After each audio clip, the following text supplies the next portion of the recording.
चलिए, तो आज हम लोग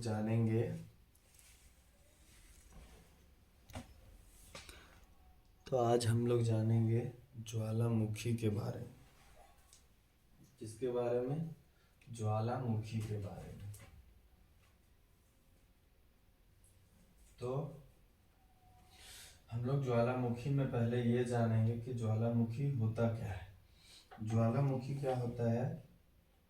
तो जो हमारे पृथ्वी के अंदर भूगर्भ में जो मैग्मा होती है, ये आप देख सकते हैं। ये जो मैग्मा होती है वो ज्वालामुखी छिद्र से जो बाहर आने की प्रक्रिया होती है उसे ही हम क्या बोलते हैं? ज्वालामुखी बोलते हैं। ये जो नीचे तरल अवस्था में होती है उसे हम मैग्मा बोलते हैं। छिद्र, जिस छिद्र से निकलती है उसे हम ज्वालामुखी छिद्र कहते हैं। और जब ये ज्वालामुखी का छिद्र जो बड़ा हो जाता है, ये पॉइंट को देखिए, हाँ जी, ये छिद्र जब बड़ा हो जाता है तो इसे ही हम क्या बोलते हैं? क्रेटर बोलते हैं। क्या बोलते हैं? क्रेटर। और यही जो क्रेटर है वो बड़ा हो जाता है तो उसे हम काल्डेरा बोलते हैं। काल्डेरा में जब पानी भर जाता है तो उसे काल्डेरा झील कहते हैं। अब इसमें भी 3 प्रकार होते हैं। ज्वालामुखी में भी ये जो मैग्मा ठंडा हो जाता है, अगर मैग्मा डायरेक्टली ठंडा हो गया, सीधा रहते रहते धरती पे अचानक से ठंडा हो गया तो उसे हम लावा कहते हैं। लेकिन यही मैग्मा अगर सीधा जल में चला गया तो उसे टफ कहते हैं। जल में चल गया तो टफ कहते हैं। और चने की आकार का वो जो मैग्मा, ये जो मैग्मा निकला है वो छोटे छोटे चने की आकार का हो गया तो उसे स्कोरिया कहते हैं। अब हम लोग जानते हैं क्या कि ज्वालामुखी होते 3 प्रकार के हैं। तो ज्वालामुखी 3 प्रकार के कौन कौन से होते हैं? तो मरल, सुतल और जागर। मरल उसको बोलते हैं जो आदमी कभी मर जाता है वो जिंदा नहीं होता है। मतलब कि जो एक बार धधक गया, मतलब एक बार ज्वालामुखी बाहर आ गया तो उसमें फिर ज्वालामुखी नहीं आएगा, उसको बोलते हैं मरल, मतलब मृत ज्वालामुखी। उसमें मतलब कोई भी विस्फोट नहीं होगा, एक विस्फोट के बाद कोई भी विस्फोट नहीं होगा। एक होता है सुतल मतलब हो गया सुसुप्त उसको बोलते हैं कि जो, मान लीजिए एग्जाम्पल के तौर में, जो आदमी सोया है वो कभी ना कभी तो जागेगा, तो उसी को सुसुप्त बोलते हैं। सुसुप्त ज्वालामुखी उसको बोलते हैं जो कभी ना कभी ब्लास्ट हो गए, कभी ना कभी विस्फोट होगा ही होगा। ये फिक्स है, आज नहीं हुआ कल नहीं हुआ, मतलब 20 साल में 25 साल के बाद एक होगा ही होगा, विस्फोट होगा ही होगा। लेकिन आम तौर पर हम मानते हैं कि जो 50 साल तक विस्फोट नहीं हो उसे हम मृत में जोड़ लेते हैं। और जागल मतलब सक्रिय मतलब जो सक्रिय है, मतलब जो विस्फोट होते रहता है, 2 महीना 3 महीना में विस्फोट होते रहता है। अब हम लोग जानेंगे, ये एग्जाम के ही तौर पे है। एग्जाम में जिस तरह से क्वेश्चन पूछे जाते हैं बस उसी के तौर पे बताया जा रहा है। आपको इसके बाद क्वेश्चन भी करवाया जाएगा कि ज्वालामुखी से किस बड़े बड़े एग्जामों में, जैसे जेपीएससी हो गया, यूपीपीसीएस हो गया, दरोगा हो गया, ये सारा एग्जाम में किस टाइप का, रेलवे, एसएससी, सीजीएल, इस तरह में किस टाइप से क्वेश्चन पूछा जाता है ज्वालामुखी से, ये भी लास्ट में क्वेश्चन बता दिया जाएगा। अब जानते हैं मृत ज्वालामुखी, एक एक करके जानते हैं कौन कहाँ पे है। और ज्वालामुखी का नाम भी पूछा जाता है कि ये ज्वालामुखी कहाँ है, या ये पूछा जाता है कि 4 ऑप्शन दे दिया जाता है, 4 को ज्वालामुखी, और बता दिया जाता है कि ये ज्वालामुखी कहाँ पे स्थित है। या फिर ये क्वेश्चन पूछा जाता है कि सक्रिय है या मृत है या सुसुप्त है, ये कौन सा ज्वालामुखी है। तो हम लोग जानते हैं पहले मृत ज्वालामुखी। तो मृत ज्वालामुखी बता चुके हैं कि मृत ज्वालामुखी वह ज्वालामुखी होता है जो कि कभी विस्फोट होगा ही नहीं, एक बार जो विस्फोट होने के बाद वो कभी विस्फोट होगा ही। ये 3 ज्वालामुखी है। भारत में है नारकोंडम। नारकोंडम कौन सा ज्वालामुखी है? जो कि मृत में आता है। ऐसे तो भारत में दो ज्वालामुखी है, एक नारकोंडम है और एक बैरन है। तो भारत में नारकोंडम जो कि क्या चीज है, मृत ज्वालामुखी। दूसरा कौन सा है, मैमार। मैमार में कौन सा ज्वालामुखी है, पोपे। मैमार में पोपे, मैमार में पोपे। और ईरान में कौन सा, देवंद और कोहे सुल्तान। ईरान का नाम ही देखिए, मतलब मुस्लिम लोग से रिलेटेड है थोड़ा। तो ईरान में देवंद और कोहे सुल्तान। ईरान में दो ज्वालामुखी, देवंद और कोहे सुल्तान। म्यांमार में पोपे और भारत में नारकोंडा। ये तीनों कौन सा है, मृत ज्वालामुखी। अब हम लोग देखेंगे सुषुप्त ज्वालामुखी। सुषुप्त ज्वालामुखी में क्या देखेंगे कि सुषुप्त मतलब कि समझिए सोया हुआ है। कोई भी जो सोया रहेगा वो कभी ना कभी सक्रिय, मतलब जो है सो बीच बीच में विस्फोट होते रहता है। इसमें एग्जाम्पल के तौर में देखेंगे इंडोनेशिया में सिनेकोवा और क्रैकाटोवा। इंडोनेशिया में सुषुप्त ज्वालामुखी के बीच में कौन सा आता है, सिनेका और क्राकाटोवा। इटली में विसुवियस। इटली का आप लोग साथ साथ बोलते जाइए, इटली का विसुवियस। जापान का फ्यूजेमा। ये जो सारे ज्वालामुखी हैं, ये क्या है, ये हैं सुषुप्त हैं। ये क्या है, मृत में कौन है, भारत में नारकोंडम है, म्यांमार में पोपे और ईरान में देवंत और कोहे सुल्तान।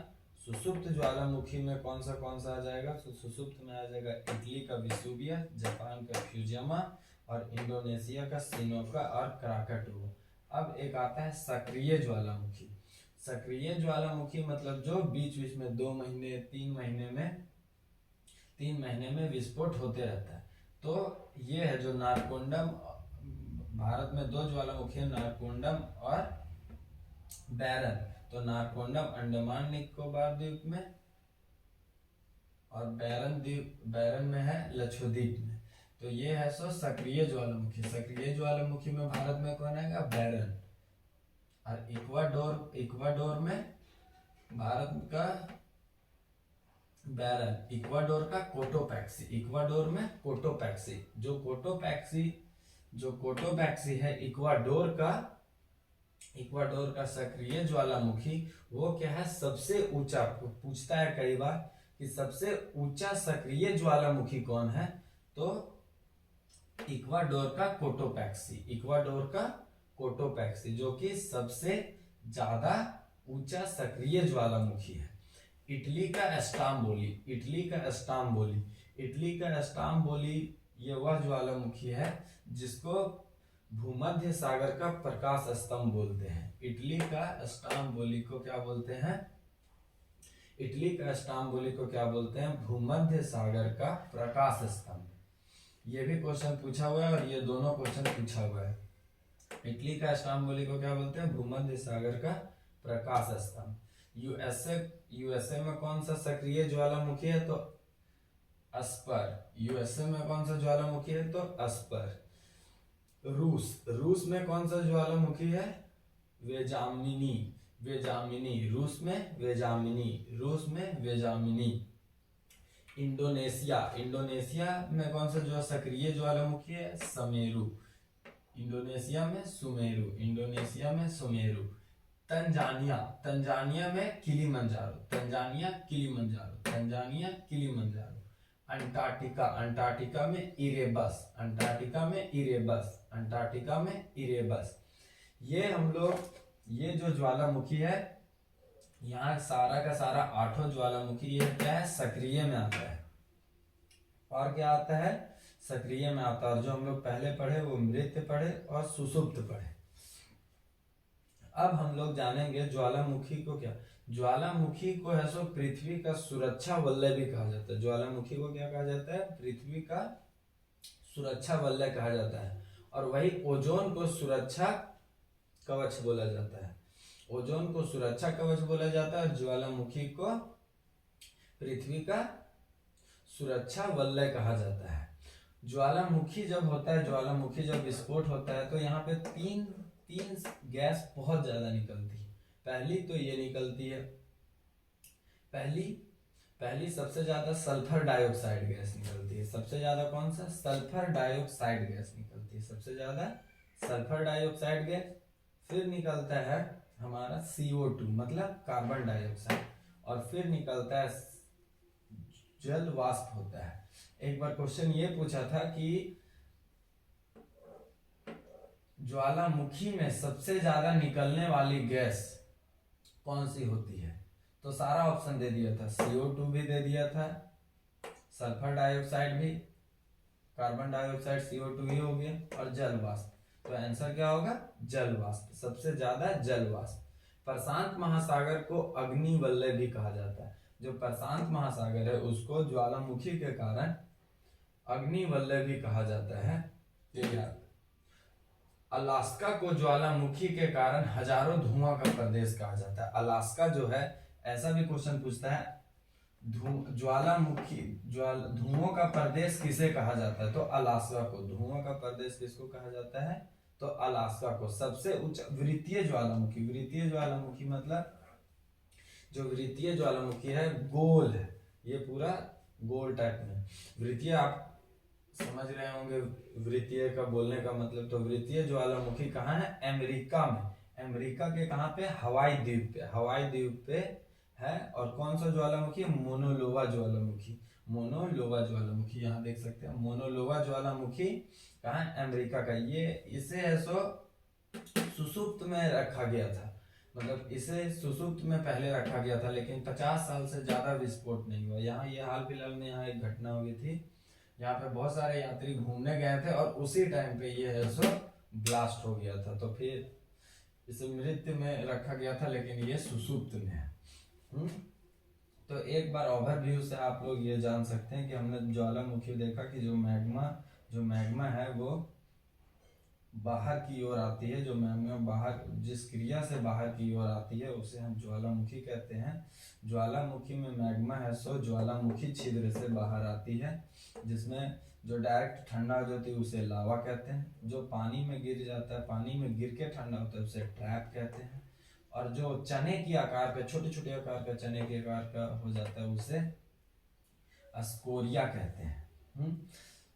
अब जिस छिद्र से बाहर निकल रहा है वो छिद्र को क्रेटर कहते हैं। यही क्रेटर जब बड़ा हो जाता है तो क्या कहते हैं हम लोग?